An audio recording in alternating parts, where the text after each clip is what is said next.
convido o doutor Alberto Emanuel Albertin Malta, que falará pelo Sindicato Nacional de Peritos Criminais Federais. Vossa Excelência tem até 8 minutos também para se pronunciar e está com a palavra. Obrigado. Excelentíssima presidente, excelentíssimo relator, ministro Gilmar Mendes, excelentíssimos ministros, excelentíssima ministra. Falo em nome do Sindicato Nacional dos Peritos Criminais Federais. A pertinência temática de nossa intervenção vem da Resolução 23.550, editada pelo TSE, que indica quais são as instituições competentes a participar do processo antecipado de fiscalização e auditoria dos programas de computador que compõem a urna. Dentre essas instituições está o Supremo Tribunal Federal e também está o Departamento de Polícia Federal, dentro do qual os peritos criminais federais com especialização em informática são aqueles que têm habilidade para interferir. E o fizeram. Participaram do teste público de segurança do sistema eletrônico de votação. Teste esse que foi composto, talvez, pelos maiores nomes da computação no Brasil. E o resultado foi que esses profissionais conseguiram, sim, encontrar diversos vícios, diversas falhas no sistema eletrônico de votação. A título de exemplo, conseguiram esses profissionais fazerem ataques ao sistema de inicialização da urna. Conseguiram gerar um boletim de urna falso. Conseguiram também obter a chave criptográfica da urna. Conseguiram ainda, e o que é mais grave, recuperar a ordem do RDV, que é o Registro Digital do Voto, e é o que garante o sigilo do voto. E, portanto, conseguiram identificar qual era o primeiro, o segundo, o terceiro voto de cada um dos eleitores. Senhor presidente, só me permite. Eminente advogado, eu queria perguntar a Vossa Excelência se esse é um teste oficial, foi divulgado, sim, quando foi feito, como foi feito, sob os auspícios do TSE. O TSE já porque fez. Queria dizer a Vossa Excelência que quando fui presidente do TSE, isso não significa absolutamente nenhuma antecipação de voto, opinião, nós fizemos uma auditoria pública por meio de edital, com personalidades que testaram a rigidez das urnas e que foram recrutadas, ou se habilitaram, melhor dizendo, a esse teste, pessoas oriundas da academia, das Forças Armadas, particulares, e naquela ocasião, depois de uma semana de testes intensivos, nenhuma falha nas urnas foi encontrada. Então, eu queria apenas que Vossa Excelência, se pudesse, esclarecesse que tipo de teste é esse que foi feito e quando foi feito, sob os auspícios de quem, a pedido de quem e como é que isto foi divulgado. Os testes foram feitos. A participação, se possível, agregando a Vossa Excelência, do próprio Tribunal Superior Eleitoral, que faz esses chamamentos públicos diuturnamente. Os testes... Porque essa, senhor presidente, é uma imputação muito séria. Da maior gravidade. Da maior gravidade. Séria, e precisa verificar a verossimilhança disso. Eu estou impedido, senhor presidente, que eu formulei um pedido das informações, mas eu queria apenas esclarecer que há menos de um mês foi realizado o último teste. Isso, todos os processos eleitorais são feitos. E eu queria saber se foi nesse teste que o... Teste de 2017 e de 2016. Ah, sim. Agora, principalmente foi encontrado pelo... tribuna é um dever do advogado. Pelo grupo G4, que é o grupo do advogado Peixinho, do perito Peixinho, pelo grupo também do professor Diego Aranha, da Unicamp, e também pelo grupo do professor Dourado Rezende. Ok? Se o relatório do TSE... Para deixar isso claro, o TSE, com licença do advogado, o TSE, a rigor, sempre fez esses testes. Todos os chamamentos são feitos. E isso está, inclusive, nos atos normativos que balizam toda essa questão.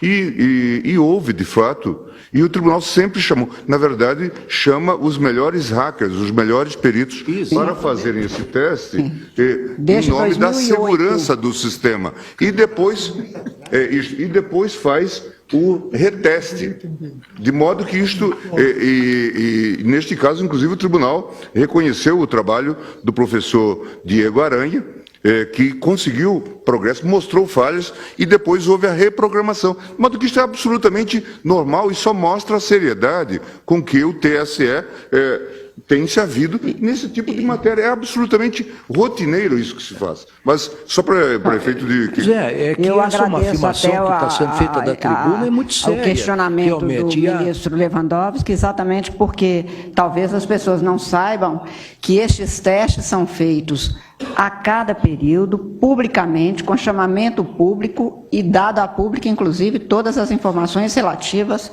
mas Vossa Excelência continue e eu darei o interregno do questionamento. Obrigado, e apenas em resposta ao questionamento, o relatório a que me refiro é o relatório mencionado pelo ministro Gilmar Mendes e que está disponível no site do TSE.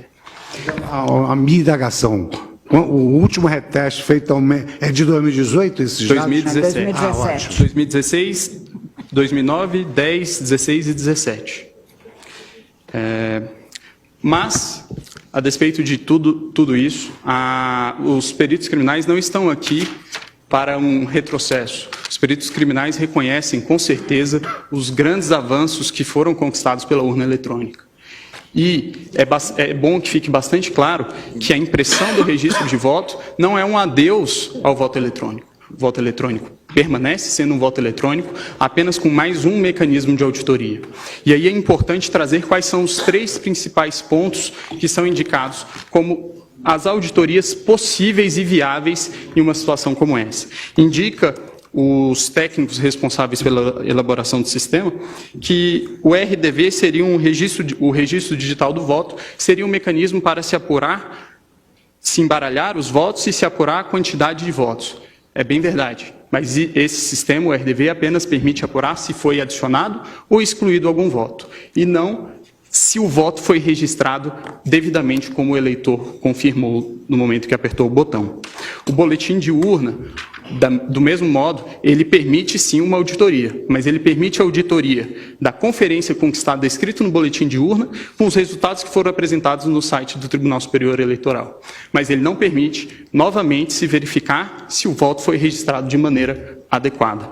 E, por fim, a votação paralela, que resolveria essa situação que apresento, que seria o ato de se pegar algumas urnas no dia da eleição e fazer a simulação de uma votação para se verificar se a urna registrou adequadamente os votos. Elas, segundo informações do professor Pedro Dourado Rezende, na audiência pública realizada no Congresso Nacional, não seriam suficientes para isso, porque qualquer programador com pouco tempo e poucas linhas no código-fonte conseguiria programar o sistema para que ele identificasse que o registro biométrico está sendo dispensado com um percentual acima do normal e para que, portanto, os vícios não surgissem nesse teste. Então, o professor, não vou ler por conta dos 8 minutos que me foram limitados, qual é o posicionamento do professor. E indica ainda o professor Diego Aranha, que existe ainda a possibilidade de fraude interna. Obviamente, os peritos criminais não estão aqui a dizer que existe algum tipo de fraudador dentro do TSE, nunca diremos isso e acreditamos que todos que estão lá são corretos. Mas o que está a se dizer aqui é que a democracia de um país não pode estar sujeita ao controle de alguns poucos técnicos que têm acesso ao código-fonte e também às chaves criptográficas. É necessário haver um controle do controlador. Garantir a auditoria ao próprio sistema eletrônico que se pretende ver se está sendo fraudado ou não, é garantir ao fraudador fraudar a própria auditoria.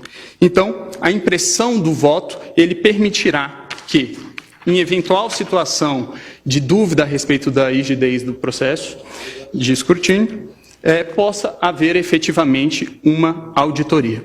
E em relação a algumas das preocupações que foram trazidas pela Procuradora-Geral, várias delas já foram respondidas por uma resolução que veio a ser editada posteriormente pelo TSE, que é a Resolução 23.521, que dispõe, inclusive, como funcionaria no caso de a urna dar um problema, a impressora travar. Dispõe a resolução que existirá também uma impressora de contingência, haverá um lacramento sem contato humano para que essa impressora possa ser substituída. Também em relação ao argumento de que deficientes visuais não teriam como verificar o voto impresso, foi editado também em 2017 a Resolução 23.554 pelo TSE, que dispõe que o deficiente visual poderá ser acompanhado de uma pessoa de sua confiança. Sobre o risco também de que, durante uma pane da impressora, o fiscal de urna poderia chegar e ver qual é o voto daquela pessoa que está dentro da cabine. Esse argumento também não me parece bastante plausível, tendo em vista que a urna eletrônica também pode travar com a sua tela congelada e também um fiscal de urna teria que entrar para trocar pela urna de contingência. O Brasil, excelentíssimos ministros, é o último país que ainda adota o sistema DRE sem o VIVPET. O VIVPET é exatamente isso que nós estamos falando, que é a impressão do registro. Países que em algum momento já adotaram o sistema que hoje adotamos, já o abandonaram. A título de exemplo, Alemanha, Bélgica, Holanda, Irlanda, Inglaterra, Rússia, Índia, Estados Unidos, Canadá e México. Por fim, excelências, utilizaria aqui mais uma vez a fala do professor Diego Aranha, que o ministro Gilmar mencionou, quando se trata dos argumentos de preço de viabilidade temporal.